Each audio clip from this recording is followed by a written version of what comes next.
Hello and welcome to Blank Plate, a podcast for Swifties with an appetite. I'm Sara, and I used to be a little kid with glasses in a twin-size bed. My co-host Lara is a mess, but she's the mess that she wanted because she's currently on maternity leave. So today I'm here with two special guests to chat about all things Taylor Swift. I'm here with Hannah and Exquisite from the Taylor Seminars, which is another Taylor Swift podcast where they talk about how Taylor Swift turns life into poetry. So Hannah and Exquisite, welcome to Blank Plate. Hi, thank you for having us. Yeah, of course. Thank you for being here. So you guys were prepped, and your first question is, what would your tagline be? Okay, I'll go first. So mine Yes, is, you go hi, first. I'm Hannah, and I'm standing with all those other girls. Well, they're beautiful, but would they write a song for you? Oh, Ooh, Hannah, that. that's great. That's Yeah. great. Okay. I feel like mine, it's kind of, if any of our listeners have migrated over here, which I hope they have to listen to what you guys have. Mhm. My tagline is, my name is Exquisite and I run like water. Ooh. Quote in parentheses, leaving like a father, but I haven't left like a father yet. So Nice. That's perfect. like, Yeah, I love that. Before we get into all like the Swiftiness of it all, can you both like tell me a little bit about yourselves? Because honestly, I am new to your podcast. But I did go back and listen to like your first episode, and I feel like I'm like, where do they live? Like, what do you guys do for work? If you're comfortable sharing, like, what's just like a little bit about the two of you? Yeah, Okay. I'm based in Los Angeles, California. I am Okay. a creative writer at a marketing agency. So I spend Oh, my day with words all the time, writing, okay. editing, conceptualizing. Mhm. And yeah, I tweet a lot, which is especially Okay. during the pandemic, and that's how I met Exquisite, was because we couldn't stop talking nice. online about about back then, especially like folklore, Evermore, Cardigan, Yeah. et al. So Mhm. yeah, that's how we met, and and then you can go That's ahead, awesome. Exquisite. Yeah, no, Hannah said how we met. I also am surrounded by words all the time. I'm based in Lexington, Kentucky, and Okay. I'm an English professor, English creative writing professor. Oh, like But out I of wasn't when we started. college. Yes, yes. And I Okay. wasn't when we started our podcast, but I am now. It happened Yes. in the midst of Oh, nice. podcasting. That's awesome. Yeah, I think I did hear you mention that in an episode. I was like, "Oh, we have another teacher," because my Yeah. co-host Lara is a music teacher at a middle school. So, This is yeah. Yeah, because fantastic. Swifties are smart. Exactly. We are. Yeah. We're meant to teach the next generation, if you will. Yeah. I am not a teacher. But I'm an artist for a memorial company. Mm. So, not anything to like do with words and stuff, but I've always been like a nerd, I'll just say. A creative nerd, Love that. I was in all like the AP classes, honors English, all that kind of stuff. So, we have said that our podcast is almost like if like it's almost like English class and music class with like snacks at the end. So, Amazing. yeah. Awesome. Yeah. Yeah, I feel like our podcasts are definitely like soul sisters in a way. Like the way you guys do your deep dive on the lyrics is very much what we love to do as well. Yeah, So, it's the best. yeah. It's I one know. of the best. Yeah, it's Yeah, fun. you can It's just my like favorite talk thing to about do. it forever, right? Yes. Okay, so getting into the Swiftiness, what are your individual Swiftie origin stories? Like, how did you become Swifties? What's your journey been like? And then maybe just a few more details about how that then led to your podcast. Okay. So when I was a very little child, one of my earliest memories of listening to the radio, and my mom didn't like to play a lot of secular music, but for whatever reason, I'm from Atlanta, so Georgia, and for whatever reason, the country music radio was on, and I heard Tim McGraw on the radio, and I was like, oh, okay, Mhm. I love that. Mind you, I'm like 6, so I don't actually understand what's going on. I don't know what an album is.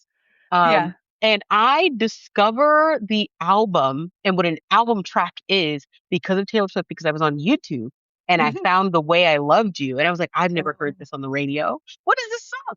who has been hiding this song from me? And then that was around the time Speak Now came out. So I was like 10 and old enough to like realize what was happening. And I remember very distinctly, I used to print out Taylor's lyrics and I would read the lyrics and sing the song in my head and like dance around the kitchen to the music. And so that got me really into Taylor Swift at like 10 years old, and we've been locked in. It's been me and her for real. Once I figured out what Yeah. Oh, that's so sweet. Yeah, I came That's to Taylor way later in that. Okay, that's not true. So I became a full-blown stan, you would say, later. But I knew Taylor because when I think we're around the same age. She's 89 and I'm 88. So we're right. Oh, okay. We're right nearby. Yeah. So I kind of grew up with her and we kind of entered the same eras together. Haha. So Yes. I knew of her. So when I was in college, my roommate was super into country music and she was like, you have to listen to this person named Taylor Swift. And I was like, who?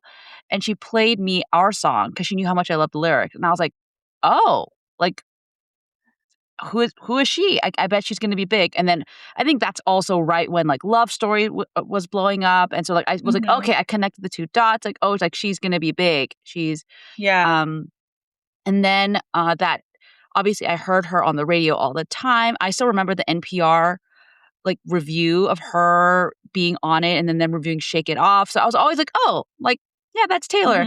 But I really got into her album tracks during the Reputation era when one of my other friends who was a Swiftie made me listen to Getaway Car. And then I was like, oh, like she's like the story. And, you know, everyone knew if you were in pop culture about Tom Hiddleston and her and like, you know, the making out on the beach. Right. So I was like hooked. So then I was like, what? And then the next one, she's like, oh, if you like that, you should listen to All Too Well. And then that was it. That sealed it. I went back to listen to all her albums, like back to front. And then I was planning to like go to Loverfest, and then that's when the pandemic happened. And then, you know, but I was like, I need to talk to people about her. And that's when I joined Twitter and made a separate account just for Taylor Swift because I was like, this is getting a little out of hand. I need to like separate my professional Twitter from like this fan account. And yeah, it just went from there. You're so brave for that. I tweeted all on the same thing.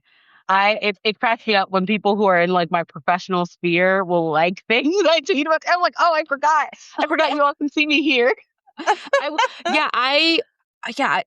don't know. I just I want to create a separate persona because I feel like now it's like more acceptable, but back then, if you were like in your 20s, like you needed to do something different. Anyway, it worked out. Yeah, exactly. Yeah. So then you two met chatting about Taylor on Twitter. Correct. And then how long did it take until you started your show? Ooh, I can tell you exactly. Actually, you're when she first posted that when she announced for the Pro Department, she announced it at the Grammys and she mentioned the bonus track. So when she announced the first one, I think it was the Albatross. And no, the first one was the Black Dog? Well, no, it wasn't the Black Dog. That was the last one. It was I can't remember whichever. I think it was the Albatross because it was of the poem. And me and Hannah started going back and forth about the poem. You can look it up because I feel like it was the Albatross. And we started going back and forth about the poem, texting each other. And then we're like, let's get on Twitter. Twitter used to have this thing. I think they still have it called Spaces. So we could talk about the Albatross out loud in front of everybody. And we were like, oh, we can record our spaces. And we were like, that's not going to last long. So then we were like, okay, let's start a podcast. Yeah. Okay. I think the order. Okay. According to my quick search, it's the manuscript, the bolter, the Albatross, the Black Dog. Yeah. But I think we were all Exquisite. You and I were already talking about like this idea of like her bonus tracks, and then by the time we got to the Albatross, we were like, okay, well now we have to talk about it. Yes. And then because we had poems, we had all the Albatross poems at the ready. We had to talk. Yeah, there was so much to talk about with that rollout. And then those were the days. And this was also the time when there had been so much discourse about Taylor throughout the Eras tour. And we had been talking in group chats or spaces about it anyway. So it just became kind of natural to be like, well, I guess we should just talk about the album when it comes out, and then Yeah. the album just lent itself to being analyzed line by line. Yeah. Yes, it did. And we got very Yeah. irritated about the title because everybody was taking it too seriously in a way that Taylor wasn't taking seriously. Oh yeah. Because then we get to the song and she's like, I'm not a poet. What the heck? Right. We're just two modern idiots. Yeah. And I was like, nobody is like giving into what I think is going to be a very satirical album yet. And then we were proven right because and then we had Cassandra's. We had a great, and then 31 tracks. We had a great time. A great time. Yeah. We actually started our podcast right around that time as well. But we talked about starting this podcast for 2 years before we did. Wow. And then like the Eras tour is happening and the re-recordings were coming out. And then I was about to move. And I was like, if we don't start this podcast before I move, it may never happen. And I also told Laura, I was like, we have to start this podcast before Rep TV comes out. So we had actually recorded our first like 4 episodes, a couple episodes, like had them in the can and pushed them out like I think beginning of February of that year. And then she announced the Tortured Poets department. And we were like, well, thank God we started this podcast. We were like immediately had an emergency episode and then we was just like off to the races. So yeah. It's so funny you guys call them emergency episodes because so do we. We're like, oh my God. I think our first episode was like Taylor wrecked our plans or something. Yeah. Yeah. So good. Oh my gosh. All right. So let's get into some heavy hitters, starting with what is your favorite album? Okay. Yeah. You want to go? Yeah. Mine's easy. It's Folklore. I still listen to it almost, not every day, but very frequently. And and then if I had to round them out, like at this moment, probably like Red and TTPD would be like up there as like my top 3. How about you, Exquisite? I hate this question because I have so many answers. It's like asking me who's my favorite child, but Tortured Poets Department Standard Edition and then Evermore Midnight Speak Now. Oh, interesting. So you prefer the first half of Tortured Poets? I think as an album, the standard track list of Tortured Poets is perfect. Okay, and I think people use the anthology to like bully the first half. But they don't need to because the first half is perfect in the story it's telling. I will say TTPD Standard is like a really great running album because you have these highs and lows, manic and then slow and things. And in that way, I do think it's paced really well. Like if she had tried to shove in some of the other tracks, I think it would have been a little more bloated. But now she gets to let you just do whatever you want with 31 songs. So yeah, like the rest is it's lagniappe. It's bonus. It's confetti, if you will. Right. Great songs. No doubt. Yeah. But yeah. Yeah. That's a good point. I don't think I've spent enough time thinking about the first half as its own thing enough. But I think you're right. It does tell a really good story. Yeah. It takes you on a journey. It's wild. Yeah. If you really step back from it, it's like, what was happening? Yeah. You know? And she spells it out in such a way that the first time you listen, you're like, okay, I get what happened here. And then you listen a second time, and you're like, wait, do I actually know what happened here? And then you listen a third time, and you're like, oh, even more stuff happened than I thought it happened. And then you get to the anthology, and you're like, oh my God, how did she survive that? Yeah. The anthology is a great little appendix. Like you can reference things into it, and then you just get a deeper, richer story. Yeah. TTPD is our little baby. Yeah. What about your least favorite album? Why are you go first. You laughed. Yeah. It's so controversial. Wait. It's 1989. Oh! Okay, not what I thought you were going to say. Is my least favorite Taylor Swift album. Is it just not your vibe? Well, that's not even it. I think 1989 is a perfect album. Yeah. And I don't reach for it when I'm reaching for Taylor Swift first. I think there are some of the most excellent songs ever. She said, I'm going to make a perfect pop album and literally went in and did it. But I am like, there is so much, everything else that's going on. Now, I will say having the vault tracks moved it up a little bit, but it used to be way, way bottom, which is, again, it's a perfect album. So how can you say Yeah. that? But that's just Right. how many fantastic albums that I'm so intertwined with that she has. Right. Yeah. That's so funny. What about you, Hannah? Mine is also a little controversial. It's the same reason. I just don't reach for it, and it's Speak Now. Okay. I just Okay. Because she's sick in the head. I think part of it is because I didn't listen to it when I was 19. I think you have to listen to Speak Now when you're a teen trying to figure out how to be an adult, because I'd only heard like the singles, like obviously I'd heard like Mine on the radio or Back to December, but I think because I didn't connect to it right away. I know if you are only listening to this, Exquisite is literally shaking your head at me this whole time. You're She's so wearing Speak Now disappointed. purple right now, and you're talking bad about her. And for me, it just gets long, right? There's a lot of feelings. It's just very long, but Yeah. I do think she's great. Exquisite. Well, listen. The thing about Speak Now, right, is she perfected what she was trying to do on Speak Now on Torture Poets Department. I will say that, yeah. Long, torturous, tortured self too, right? Because there's a lot of like fear on Speak Now as well. Like Dear John, yeah, she's like mad at him, but also like that girl, she went through a lot. And Exquisite, isn't that your favorite track 5 too? Is Dear John? It used to be. I still to this day think Dear John is better than All Too Well. Another controversial thing. I don't think it should be controversial. I think it should just be a given. Dear John is better than All Too Well and always has been. However, it only recently got dethroned, actually, because my favorite track 5 is So Long London now.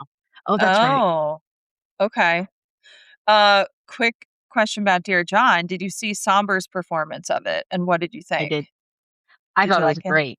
Yeah. I think it was an inspired choice to sing Dear John at her induction to Songwriters Hall of Fame, because many people, like when you listen to Dear John, people don't even understand the layers of what's happening. Like the way she's playing guitar itself is important. The fact that she was like, there is a moment where she goes, I see it all now, it was wrong. And the way Dear John proceeded to haunt her again, so much so that she had to, after revisiting it, write another song where she's like, oh my God, it's not buried. And I thought it was, but I was 19 and didn't know any better. Oh, yeah. Yeah. Hannah, do you have a favorite track 5? Oh, yeah.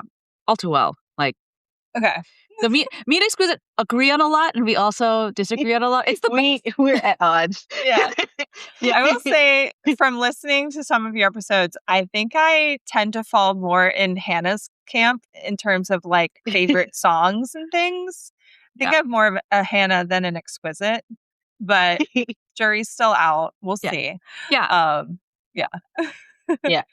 It's the Folklore Evermore divide, if you will. It's that. We're literally like on both sides. Like I'm Folklore, she's Evermore. I'm Red, she's Speak but Now. I'm Evermore.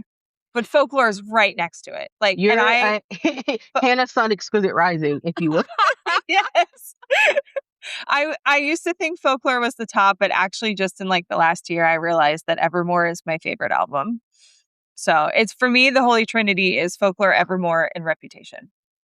So, and all the other ones somewhere in there. And Red is special to me because that's when I became a Swiftie. It was during the Red era. So it's like you can't like remove that. You know, it's like, a part of your story. Yeah. Exactly. Speak Now is mine when I locked in and like understood. Okay. I understood the album and I was like, oh, okay. Yeah, so it's like true. Whatever your like Swiftie like you know, induction album is will always be special. That's just how it is. Yeah, 100%. Okay, this one's tough. Top 5 songs as of today in this moment in time. You're not locked into this forever. Yeah, it's just this moment right now. So mine are this is not in a particular order, but All Too Well. I'm going to include the 5 and the 10. It's just is what it is. Safe and Sound from the Hunger Games soundtrack. Peace from Folklore. Hey Stephen from Fearless, hence me singing that earlier. I just think he's Stephen, she, the song, is just perfectly captures that romantic atmosphere of falling in love when you're young or when you're old. And then if I had to pick a fifth song, right now I'm going to say The Fate of Ophelia, just because every time I hear her on the radio, fresh, incredible. Yeah, like perfect obviously song. a little recency bias there, but Right. I just want to keep it 100, guys. On the land, the sea, the No, sky. seriously. Like, It came on shuffle for me today, and I was just like, this song is a banger. Like, I really hope it does win like song or record of the year or something. I think there's a it good chance. will. I think it has a great chance. It's amazing. So, like, I keep seeing viral tweets of people being like, why is this song better? Why is it still fresh? And I'm like, that's what a song. She put I some feel the magic in that same one. way about that as I felt about how I knew she was gonna win for folklore, but I especially knew album of the year was going to Midnight's, even when everybody was they were throwing eggs at me. I was like, she's gonna win it. She's I gonna win was Song of the Year. skeptical I the knew. whole time. I knew from the second it came out she was winning album of the year, and nobody believed me. But I have that feeling with The Fate of Ophelia really badly. And I'm also like thinking about her campaign, and I'm like, well, it's got Songwriters Hall of Fame, and it will really be egg on the Academy's face if she doesn't get the Songwriters Award. Yeah. Wow. Yeah. Great song. It's great. What are your favorites? Yeah. I literally wrote down, don't ask me this question. Okay. I know. No one wants to answer this one. And then I proceeded to write 10 songs. You know what? That's actually a lot less than I thought would be on your list. So, well, okay. So, Cardigan, Cowboy Like Me, Solo in London, Afterglow, Father Figure. But then I also had The Great War, and I couldn't leave out Woulda, Coulda, Shoulda. And then Dear John, obviously, because of Woulda, Coulda, Shoulda. But then Safe and Sound, because obviously. And then Peace. See, we have some overlap, Exquisite. We're not so different. Yeah, no, we're like this. Safe and Sound is a song that I hate. I'm going to leave. I have to leave. Okay, but hear me out. Okay, and I talked about this many times on this podcast, so sorry to the listeners. And I know Laura, my co-host, likes it a lot. For me, there's something about the actual melody and like, I don't know if the chord changes, what the key that it's in, it like makes me so uncomfortable. So like, it's like, I can't even listen to it. It's like removed. Like, I don't think it's even in my library. Creepy, haunting song. Like, yeah. It is like, oh, we're in a war and I'm trying to comfort you. Like, it is that. Yeah. Wow. There are new sentences being spoken every day. I genuinely don't think I've ever heard of anybody hating Safe and Sound. Like, and like I hear people getting Eyes Open, maybe, but Safe and Sound. I like Eyes Open. That's perfect. But yeah, like, and that's the thing. It's like, I would never ever say it's a bad song. I mean, honestly, I don't even know. I don't really listen to it, but I trust that it's a good song. I just personally can't. Did you listen to her sing it live at the Eras tour? Oh, I might have avoided it. I don't know. I blocked it out if I did. That may change your mind. I'll have to look it up. I'll look it up. I might like it better like that than the like you never know. Recorded that is version. That is true. I don't think I've never heard anyone be less than neutral. So it's very unique. It's just me. But that's how I felt about Labyrinth until I heard it live, and then I was like, wait, and then it like opened my eyes to the song. I love Labyrinth. That's the thing. It's like some of her songs, like Labyrinth, are very like anxiety inducing, but in a way that I enjoy. And then Safe and Sound is just a different category for me altogether. Yeah. Oh my God. That I just cannot do. So apologies to that song. I'm sorry to that song. Yeah. Yeah. Yeah, you guys are like, I can't decide from even those two lists. I'm like, am I a Hannah or an Exquisite? Because you both threw Safe and Sound in there. But I'm with you on like Peace, All Too Well for sure. Would've, Could've, Should've is like super top for me as well. I mean, listen, I asked you the question. I don't have to answer it. That's true. I don't know what my top 5 are. That's true. That's true. I think Afterglow should get more attention as Oh, one I of also the love greatest songs of Afterglow. discography. Huge Afterglow fan. Okay, so I already told you the song that I hate, but do you guys have any Taylor Swift Change. songs that change? Okay. Hate Change. I can be on board with that 100%. No, Change is my baby. No. She tries so hard, okay? And she makes it most of the way there. The TV is great. The one I hate is I don't hate it even, but it's like I like roll my eyes. Is It's Time to Go. We just did Evermore. Whatever. And I'm like, why you got a rhyme thing with thing like 20 times? Like of all the words you can't find a rhyme for, thing is not one of them. Right. Yeah.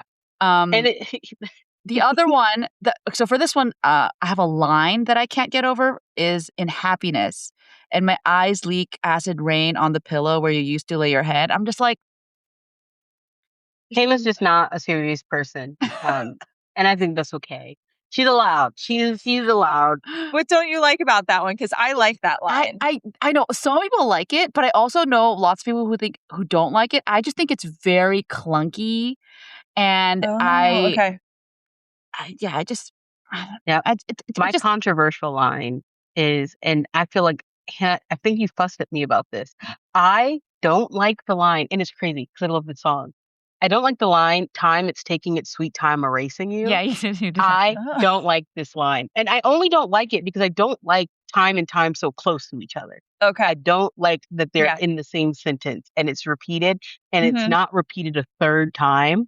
So it's like, and I understand she was using it different ways. I don't care. I don't like it. And it jars me. I will I will say one that's been redeemed by Taylor is and you in our song, and you talk real slow and low, real low. Like it never like bothered me that much, but once she explained it, I was like, oh, thank God for explaining it, because now I can just be like, it's a songwriting thing. Like we can move on. Like, Which is why I never bothered with not liking that line, because I was like, okay, the sound. I'd always assumed she didn't want real low because singing it would combine. So I was like, she's affirming me. She's affirming me. That's why I liked it. I was like, oh, like you didn't have to, but thank you. And so that was great. Yeah. But in general, I don't have any Taylor songs I hate. Like I said, change so quickly, but it's really more like, is there ever songs I'm not in the mood for or I am in the mood for? Because like the easy cop-outs would be like Me. But it's like sometimes Me will come on in the shower and I am singing along. Yeah. I like some of the verses. I have a good time. Right.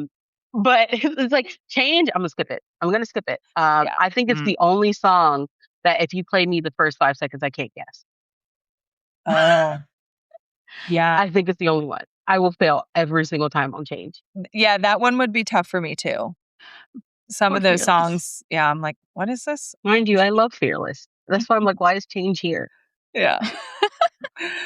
What about, do either of you have a Taylor song that feels uniquely personal to you, like she wrote it about your life? I'll go first because mine's happy. Go. I don't know if you're sad though, but mine's Invisible String, because obviously I'm not at a Bicentennial Park or whatever, but I do like this idea of like the string connecting you. Like I'm very happily married, have been for lots of years. And obviously when you have that kind of a long story, you find those little coincidences that make you be like, oh, like we were meant to be. And so when I first heard that song on Folklore, I was like, oh my gosh, like, like that's how you tell a love story about your own life. And so I really like that one. Oh, that's really sweet. Oh, like Hannah, that's so sweet. Mine is Foolish One. No, I'm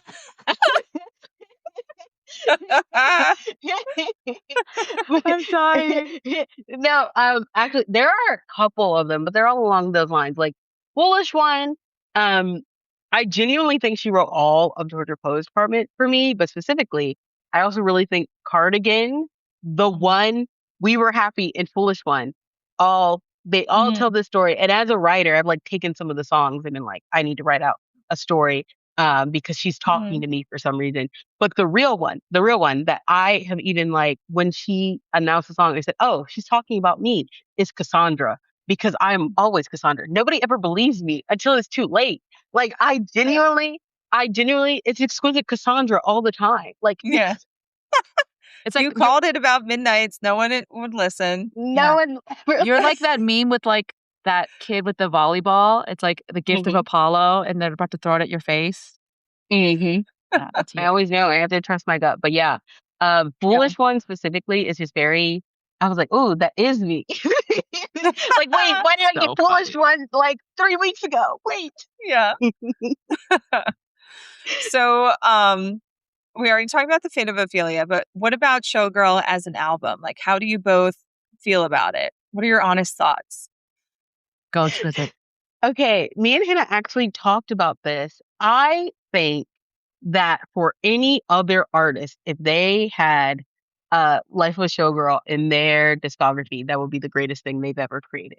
Mhm. I think for Taylor, it is staunchly middle of the road because she has such a high barrier of Mhm. what things can be. Like I could defend any song on that album. Mhm. Even Eldest Daughter, I could defend it because it's got 30 seconds of the greatest song you've ever heard in your entire life, right? Mhm. Um, like Yeah. it's like a complicated, but it's not because it's not her best and it's not her worst. Like Taylor's middle ground is Yeah. better than anybody else's, and I do think there are 3 songs on that album that are perfect songs: "The Fate of Ophelia," "Ruin the Friendship," and "Father Figure." And "Father Mhm. Figure" is staunchly, I think, one of the greatest songs she's ever written in her entire life from a metaphor point of view of like Yeah. really attacking the metaphor and telling the story and Mhm. creating the atmosphere. Like if you want to see what Taylor can do, you have Father Figure and you also have like um Last Great American Dynasty. She's like, I'm stepping into a role. And that one Mhm. is she's even deeper in the role and she's playing the villain. So it's like misunderstood hero, villain. It's just very good. And I'm Yeah. like, other people don't have that. Like other people can't Yeah. do that. So she's allowed to do whatever she wants. Right. And I enjoyed Showgirl Yeah. Yeah, quite a bit. I listened to it again because I knew this question was coming, and I was like, I like this song. I like this song too. I like this song, and I think she made a very fun album that I think Ann Powers, the journalist, music critic, wrote about this, where she was like, she wanted. It seems to her that Taylor wanted to make an album that kind of bookended the end of her era that wasn't Mhm. Tortured Poets Department, right? She like didn't want Tortured Poets Department to be the last thing to come out before she shifts to a Mhm. new stage in her career. And that's not a bad thing to do. Sometimes to give yourself an assignment, right? Like I want to do something Mhm. that encapsulates my life and is not as depressing. Granted, TTPD had like the anthology and so high school, but I think she wanted something to be like, okay, like let me really delve into the other stuff. And in that Yes. way, I do think she met the mark, right? Like, Yes. and Mhm. I don't know. I love a lot of these songs. Um, Exactly. yeah, like I Yeah. love Honey. Would I love honey. Honey. I love Wish List. Yep. I love canceled. I don't care what Hannah will fight me on this. I don't care. But I It's the will theater say kid in me. It's the no. theater kid in me. Yes. Canceled It is. It is a Broadway song. is my daughter. So my daughter loves musical theater. She's young, but she likes the Little Shop of Horrors and like Newsies, all that stuff. Her favorite song is Yeah. Canceled because she gets to be a character, right? And I'm like, Mhm. and I think, kind of going into your next question, like I think there are so many some of my favorite underrated songs are on this album. Like I think Yep. Honey Mhm. underrated. Why is no one talking about Yeah. Honey? Why is no Yeah. one talking about Wish List? Why? Right. Yeah. Why are we not talking about Wood? Other than people being like, "Oh my God, I can't believe she's singing about that." But actually, there's a really sweet sentiment underscoring Yeah. the whole thing, which is why it's different from a song that Sabrina Carpenter would make. Like people Right. were like, Yeah. "Oh, she's trying on Sabrina Carpenter's like Wink, Right. and like Dance Around," was talking about. But Taylor is like, it's so utterly sincere that it Mhm. is also raunchy, and it's sincere in its raunchiness. And it ties Yeah. into her like perspective on life, which has always been like fate Yeah. and luck Exactly. and like doing the Exactly. right thing Yeah. to get the Exactly. right result. Like it really ties Mhm. in Oh so many of yeah. those things in a funny song.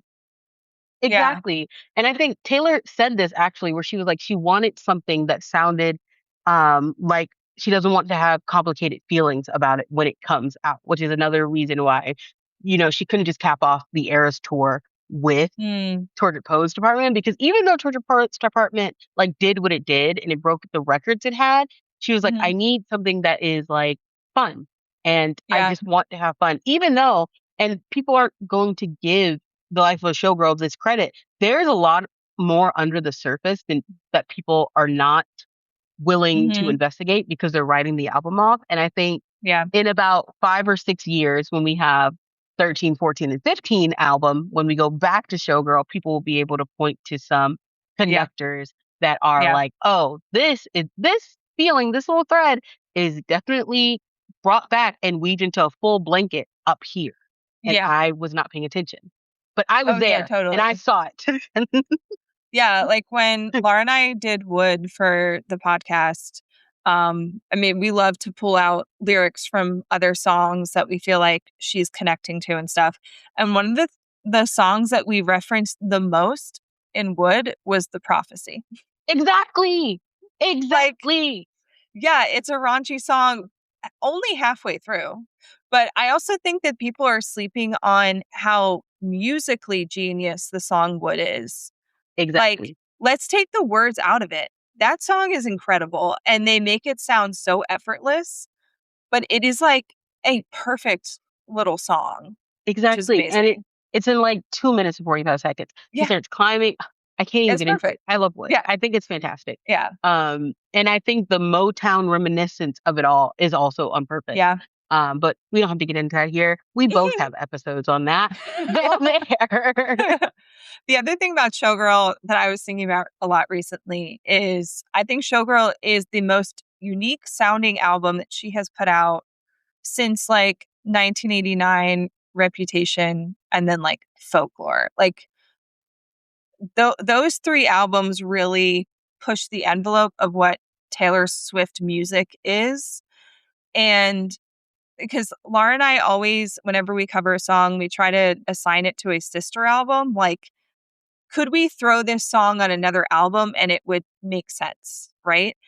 And doing Showgirl, the majority of those songs, we had such a hard time because we were like, this doesn't sound like anything else. That's fascinating. So like, Showgirl has its own sound. It has this like jazzy undercurrent threaded throughout. It's so interesting, but it's unlike anything she's put out before. So I think everyone, especially people who became fans in the last like 5 years, are like, what is this? This isn't the Taylor Swift that I know and love. It's like, no, it's new Taylor Swift and you have to get used to it. And in 5 years, you'll look back and be like, that album was a banger. Yeah. Just give it time. Like eras wise, reaction wise, it is distinctly to me reminiscent of the reaction that Nashville Broadway had when she made not 1989, but Red going into 1989. When We Are Never Ever Ever Getting Back Together. I Knew You Were Trouble, all of that. And they're like, what? This isn't the Taylor we know. And then that prepped people for what 1989 would soon become. Versus if you listen to TTPD into Showgirl, you're not really getting prepped. So it's like Showgirl is the prep for something else. It's a close, but also something else is happening or coming. It's like this celebration that Tortured Poets is over for her life, you know? Like, girl just wanted to have fun. Get up. I love Tortured Poets. She's up. She's so up. Yeah. I know. She's like, I'm up, actually. I'm up. He's down. Everybody else, like, I'm fine. He broke. I'm up. Like, and I think that's great because again, I have TTPD to go back to. I don't need more. Like, people are like, how come on Life of Showgirl she wasn't like, I hate fame. I hate fame. This is so much. I'm so tortured about it. And like, that was the last album, and this one, she had a different take on it. Like everybody, if she wrote more of that, there would be, why are you complaining again? You gave us Clara Bow already. You gave us I Can Do It With a Broken Heart. Versus the Life Showgirl, she's like, yeah, it's pain, but I love this shit. This is what I live for. I live for the applause. Basically, the song that came on right before she went on stage, basically. And it's like, yeah, of course. This is a new take that is interesting enough without being like, oh my God, she's so full of herself, blah, blah, blah. She rides the balance really well. Yeah. Well, speaking of the Eras Tour, what songs do you wish would have been added to the set list? I would say I'm just shocked, still shocked that it was 3.5 hours long. So like, I know. Wow. So thank you, Taylor. I Mhm. never thought I would hear Fearless live in my life. And so when I heard those drums and the guitar, I think I cried. I was like, Yeah. right? Uh-huh. So I I kind of don't. I do have that answer. It's Out of the Woods. That's the one, Oh. and she played it so Mm. many times during the tour, True. Yeah. and I just missed all of them. It could have been with the mashup or without. I really wish I heard Out of the Woods. Mhm. Yes. Out of the Woods was Yeah. one of my surprise songs, and I'm so Oh, thankful for that. Yeah. I wish she had, like, again, I think when I heard her playing "'Tis the Damn Season," which I was genuinely not expecting at all, I probably Mhm. burst into tears as well. But I burst in tears basically at everything. She came at I wish we got the full Miss Americana and the Heartbreak Prince, and I wish she had done it as a Mm. surprise song. She never did, which is oh, you're right. very funny. I think it's one of the only songs we haven't heard the full song of live Mhm. yet, and I don't know True. if it'll ever happen. Yeah. But I wish we had just one more Speak Now song. I wish we had Mhm. gotten like Mine or actually Ours or something, something else would Speak Now. Now I Mhm. understand she basically does the entirety of Enchanted, which is a super long song. Not even that, Yeah. she cuts them out. But it was like that wasn't even a single. Yeah, Yeah. yeah. She did add Long Live, but even that was Yeah. only for, like, certain nights. Yeah. Yeah. And she took it away. However, I know. I did get Nothing New when that was part of the set list. So Oh, wait, yeah, so did I. So wait, which shows did you guys go to? Nashville, Atlanta, Dublin. Yeah. Do you imagine? And I went to Okay. Glendale, LA, and Vancouver. Dang, so you guys each went to 3. Wow, Yes. that's awesome. Wait, Well, Vancouver was well, I went to multiple in each city, I so went to multiple in each city, but I'm not. no one we'll see. Wow, that's If you awesome. stalk We'll us keep on that a Twitter, secret. you can find it, but it 3 cities. Let's just say Yeah. when she decided to sing Hopes and Sweet Nothing together right in front of me, and it was Mm. very crazy that she did that because I was texting Hannah about the connection between Sweet Nothing and Hopes, Oh, and then she went and sang interesting. because Taylor's always in my mind. I don't think people Yeah, understand how much we're linked. I made So specific true. playlists about certain things, and then out of nowhere, 2 days later, Taylor makes the same playlist. I was like, "Why is she stalking me?" Um, A little bit. it's Yeah, very serious for us. yeah. No, I get it. I totally get it. So then which song would you want a 10-minute version of? I have one. Cowboy Like Me. I know I Ooh, didn't that put it would as be my top 5 fun. song, but, I think, I already love the guitar instrumental in the middle of the song. She could throw in some Mhm. more, I don't care. Yeah. I would love to hear more about the drama between the 2, Yeah, she could going really build on that story. going apart, coming back together. There is a Mhm. movie called Priceless featuring Audrey Tautou, I don't know how to say her name, Tautou, who's famous for being an Amelie. She has, like, the short hair, really cute. So, in that Okay. movie, Priceless, it's kind of the plot where, she's a con artist, he falls in love with her, so he becomes a con artist so that he can also be rich and, like, try to date her, and they, like, do this, like, Okay. cat and mouse. It's very cute, like, so I imagine a whole movie when I hear Cowboy Like Me, and so I would love to see more of that universe. Yeah. Oh, that's That's really good. That's really yeah. great. I don't believe there should be another 10-minute song in general. Oh my gosh, Um, now you just try to sound because superior. Just no, I'm not. And it's like this isn't even a cop out, but I'm like, there's so many of the tracks to me are like written the way they are because they're taking up the exact amount of space they should. Mhm. However, I would love to hear a 10-minute The Great War or a 10-minute long would have could have should have. Mhm. But she knows to keep that out of my hands. She I knows think how there to would be keep a that to lot of me. jumping off of very tall somethings if those went longer. Yeah. Yeah, yeah. Yeah. That's why I'm like, she does this thing where she knows when a song needs to linger and when it needs to um you need to let it go and get out of the you need to get out of the soundscape, if you will. Mhm. Um so I think most songs what made me begin to grate. I think All Too Well only can get away with it because when you're listening to it, you understand like this is a moment of such catharsis and anger and like build up from not just one relationship, but like past relationships as well, all Mm. coalescing into something that needs to just be let out, which is exactly kind of what she described. So I think it was like, yes, this makes sense, and it needed to exist as 10 minutes long, but everything else she knew what to withhold and what to not. Yeah. What are you hoping to get from Taylor in her next album? Okay, I don't know what it's gonna sound like, but Mhm. I think, and Hannah, I feel like we've talked about this. I'm very excited for her to shift and kind of explore and to like tap into some new metaphor and read some more books and watch some more movies and get inspired by that. But what I think we're going to get, maybe TS13, maybe TS14, I think we're gonna get some more anger, of some more like outright anger and pissed offness about previous situations that she maybe didn't let herself be mad enough about. And now that she's like, I've got Oh, some distance. You know how in happiness she's like, maybe in future she can forgive you. I think she's gonna be like, in the future, I'm actually angrier now because what the hell?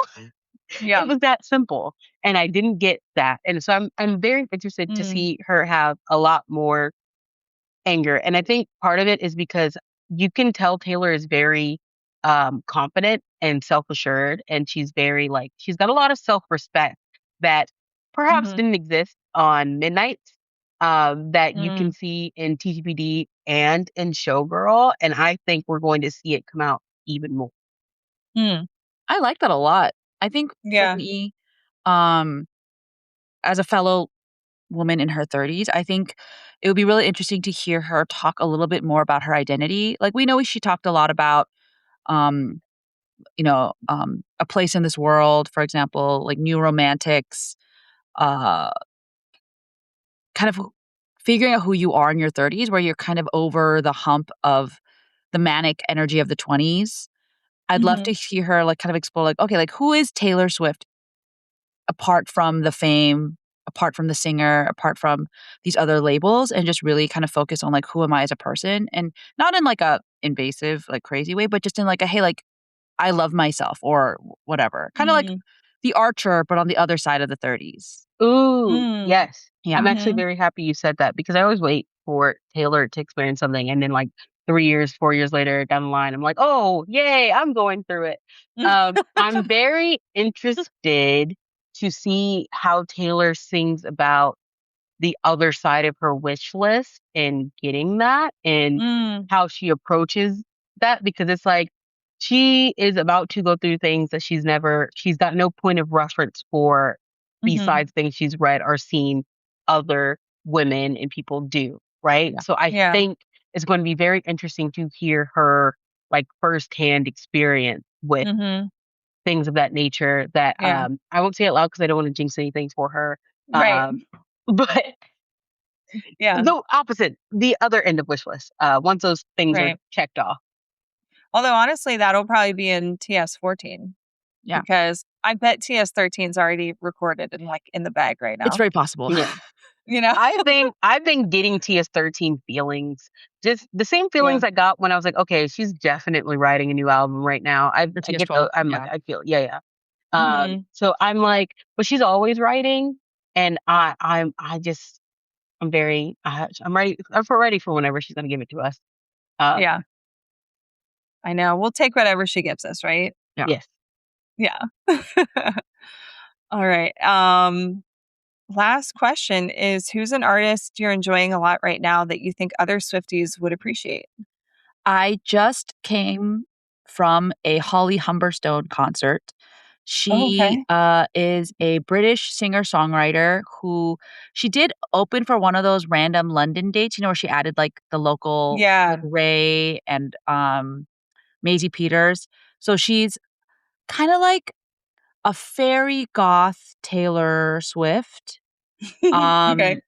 She like has a lot of synth sounds, a lot of very personal songwriting, does a lot of storytelling from other people's point of views too, and uh, Mm, really, really sharp, clever girl. She plays guitar, she produces, or I don't know how much she produces. Definitely, but anyway, she's mhm. fantastic. So she just had an album out called "Cruel World," which is great. But her, some of my favorite songs by her are from her previous works, which include Okay. "The Walls Are Way Too Thin" and "Scarlet."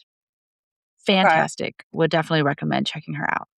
I think I've definitely heard probably whatever her most famous song is, but I do need to like check her out. I haven't like dove in yet with her. Yeah, no, So I'll have to check her out. she's just finished her North America tour. I think she's gonna do festivals this summer. So I think she's just gonna get bigger and bigger. So nice. Yeah. What about you, Exquisite? I have been really into Jensen McRae. And also Ray, literally the artist. I think there are times that say they could be openers for the next tour, just like with Holly Humberstone and probably also Audrey Hobart. I just like keeping that Somber, probably, unless he's like really blown up. I see opener in his future. But yeah, I'm really into Jensen McRae right now. So I'm very excited to see for her to give us another album. She's got an album that, the problem with Jensen McRae is her album title is super long that I can't ever remember. It's like, it's I Don't Know How, But They Found Me. And it came out last year and it was it's fantastic. I recently revisited Jensen McRae because her song Massachusetts is used perfectly in the show Off Campus, which we literally loved. We loved that. And I need Taylor to watch it because I need Austin to grant them song right. Right. Yeah. Like all songs. Whatever ones they want. Both of the main characters are Taylor Swift, but different versions of Taylor Swift at different points. And I'm loving Somber. I'm actually going to see him in November in Philly. So I'm cool. very excited. Have fun. And I'm obsessed with Audrey Hobart. I just saw her like 2 weeks ago in Philly. I saw her last week when she was in LA too. She was she's gonna be a star. Good. Like, oh my gosh. Well, and I went with my friend Steph and we had such a blast, but also it was like there was no opener and this show was 50 minutes long. And we were like, wait, is this perfect? Like, we like went out to dinner, went to the show, and then we were on our way. And it was just like the perfect amount of time. Yeah. As much as I love the Eras Tour and how long it was, a 50-minute concert was just like perfection. I agree. And it was so fun. She played the one new song. I'm so excited for her to put out new music whenever that happens. So good. Yeah. But yeah, good stuff. All right. Well, like, thank you so much for doing this. I know we're all in like different time zones. So thank you for coordinating and, hanging out so we can chat. Where can the people find you guys online? What's the best place to find you? So you can find the Taylor Seminars on pretty much anywhere you find your podcasts, Spotify, Apple, etc. We also do have a YouTube channel with just the audio. So you can just, if that's what you want to play it on YouTube, you can do that too. We're also on Twitter and Instagram. I think the handles are different because like we had to like fit them. Hold on, I'm looking them up right now. On Instagram, we are the Taylor Seminars. And then on Twitter /X, we're just at Taylor Seminars. So currently we have like a little orange Showgirl icon. So that's how you can find us. Okay. All right. And I'll link to all of these in the show notes. Yeah, thank you. Yeah, we're currently on break. We just finished Evermore. We've gone backwards but we've gone up to Evermore. We're going to try to do Folklore later this summer. Like July, August, we'll be back with some episodes. Nice. Yeah. And you guys put out an episode typically every week, right? We try really hard on Fridays. You guys do better than us. We do every other week. We're like, peace out. We're going to take 2 weeks. We do our best. Yeah. I don't know if you guys heard that, but the thunder that just rolled. Oh my gosh. Oh, no, did not. But perfect timing. Nice. Well, thank you so much for joining us. And if you'd like to support the pod, please give us a follow at Blank Plate Pod on TikTok and Instagram. And please subscribe to our channel on YouTube, which is where you can also find our reaction videos. And if you'd like to get in touch, please reach out via email at blankplatepod@gmail.com, or you can text us or leave us a voicemail at 717-382-8313.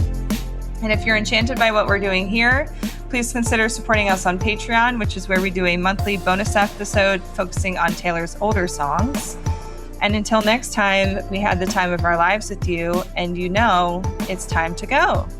And thanks again to Hannah and Exquisite for being here. Yay! Thank you so much Yay. for having us. We Of appreciate course. it. Thanks. Thanks. Bye.